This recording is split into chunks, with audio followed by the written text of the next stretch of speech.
Hey guys, welcome back to my new vlog. আজকের blog হচ্ছে আমার লোকালের মধ্যে। আমি কোথায় যাব জানি না, বাট এমনি শুধু ঘুরছি আর এমনি একটুখানি ব্লগ করছি। অনেকদিন পর আমি আজকে ব্লগ করতে বেরোলাম, এই কারণ যে কিছু সমস্যার কারণে আমি বেরোচ্ছি না বা কোথাও যাচ্ছি না। তো যাই হোক, অনেক দিন পর বেরিয়েছি আর আজকে কিন্তু আমি একটু ফাড়ু কিছু করতে চাই আর তোমাদের সাথে শেয়ার করতে চাই।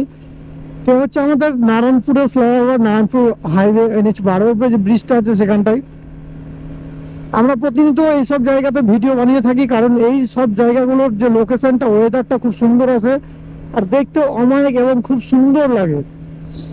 সেই কারণে আমরা যেখানে সেখানে ভিডিও শ্যুট করার থেকে আমরা এই ফাঁকা জায়গাটা রেফার করি, খুব সুন্দর জায়গা। আর সামনে আছে একটা হরলিক্স ফ্যাক্টরি, তার পাশে একটা রোড রয়েছে, সেই রোডটা তো খুব বেশ ভালোই হয়।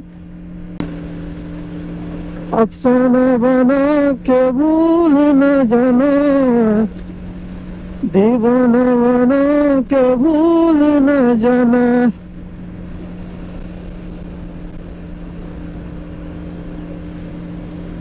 তো গাইস, আমি এখন ক্রুজ কন্ট্রোল লাগিয়ে দিয়েছি আমার বাইকে, আর ক্রুজ কন্ট্রোলের দ্বারা কিন্তু আমার বাইকটা এখন চলছে। আমি হ্যান্ডেল ছেড়ে দিয়েছি, তোমরা দেখে হয়তো বুঝতে পারবে যে কোনো কিছু আমি ধরে নেই, বিন্দাস আমার গাড়ি চলছে এখন 63 স্পিডে।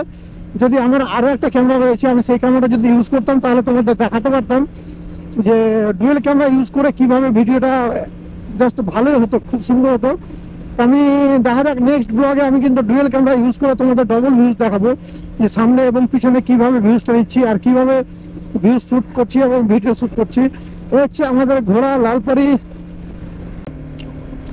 তো গাইস, এখন আমি স্পিডটা একটুখানি কমিয়ে দিয়েছি, 44 স্পিডে আমার বাইকটা এখন চলছে। পুরো ক্রুজ কন্ট্রোল লাগিয়ে একটা লেভেল, মানে মজাই আলাদা। ক্রুজ কন্ট্রোল লাগিয়ে বাইক চালানো একটা আলাদাই মজা।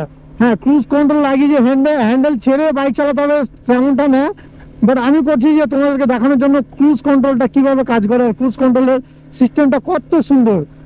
আর আমি যদি এইভাবে এখন ক্যামেরার মাধ্যমে লাইভ ভিডিও করি, খুব সুন্দর লাগবে এবং অপূর্ব লাগবে গাইস।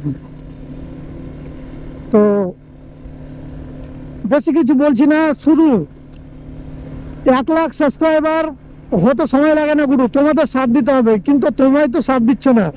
যদি তোমরা সাথ দাও তাহলে কিন্তু আমার 1 লাখ সাবস্ক্রাইব হতে কোনো সমস্যা নেই, কোনো দেরি নেই, শুধু তোমাদের চাইতে হবে। তোমরা চাইলে আমি হয়ে যাব, বাট তোমরা তো সেটাই করছো না বা ভিডিওটা দেখছো না। আগের তুলনায় ভিডিওতে অনেক ভিউজ কমে গেছে, অনেকটাই ভিউজ কমে গেছে। আমি সঠিক বুঝতে পারছি না কি করব এবং মানে কিভাবে কি করব। আমি কোথাও যেতে পারছি না এখনো, আমি প্রায় 1-1.5 মাস কোথাও যেতে পারবো না, কারণ আমার একটু ফ্যামিলি প্রবলেম রয়েছে।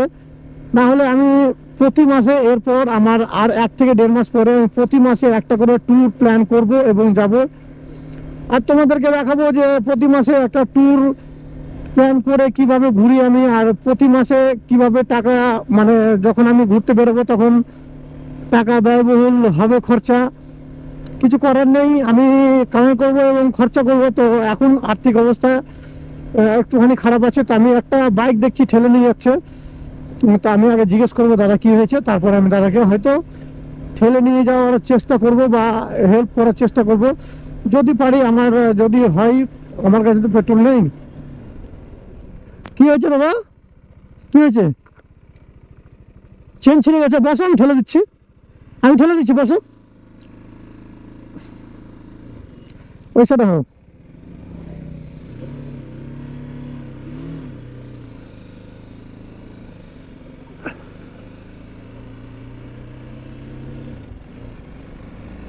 দাদার বাইকে দেখলাম চেন ছিঁড়ে গেছে, তো কি আর করবো, ক্যামেরাটা আমার দিকে যেহেতু মানে সেট করা আছে, মুভ করা আছে, তো আমি এখন সেরকম কিছু অ্যাঙ্গেল তোমাদের দেখাতে পারছি না, তবে খুব শীঘ্রই দেখাবো দাদাকে কোথায় নিয়ে যেতে হয়, দাদাকে ঠেলে।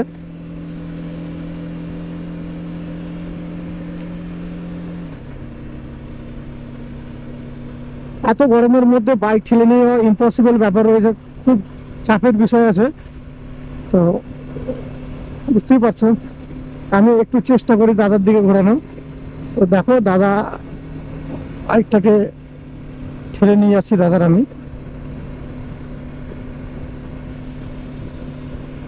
দাদা কোথায় নিয়ে যাবে,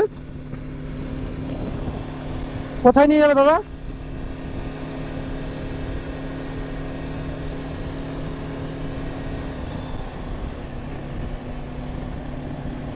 কোথায় নিয়ে যাবা? এখানে এখানে তোমাদের বাড়ির দিকে। Thank you, welcome. তো দাদাকে একটুখানি সাপোর্ট করে খুব আনন্দিত হলাম বা মজা পেলাম।